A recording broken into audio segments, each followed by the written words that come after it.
सरपंच संतोष देशमुख हत्येप्रकरणी आज पुण्यामध्ये धडक मोर्चा. जरांगे पाटील, सुरेश धस यांच्यासोबतच देशमुख कुटुंबीय होणार सहभागी.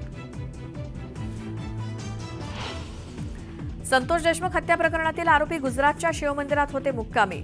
पैसे संपल्यामुळे पुण्यात आल्यानं पोलिसांनी पकडलं.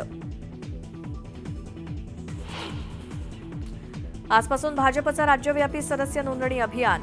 नागपुरातील अभियानाला मुख्यमंत्री फडणवीस राहणार उपस्थित. जवळपास 1.5 कोटी सदस्य नोंदणीचं लक्ष्य. धनंजय मुंडे यांच्यामुळे पक्ष अडचणीत येणार असेल तर अजित पवार ते बघतील. मला कुणाच्याही राजीनाम्याची घाई करण्याची गरज नाही. भुजबळांचा परखड मत. अजित पवार आज बारामती दौऱ्यावर. विविध विकास कामांची करणार पाहणी. रेल्वेच्या 3ही मार्गावर आज मेगा ब्लॉक. देखभाल दुरुस्तीसाठी ब्लॉक घेतला जाणार. प्रवाशांना वेळापत्रक बघूनच प्रवास करण्याचं आवाहन.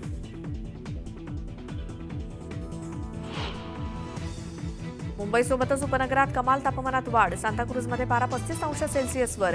पुढील 1 ते 2 दिवस पारा चढाच राहण्याचा अंदाज.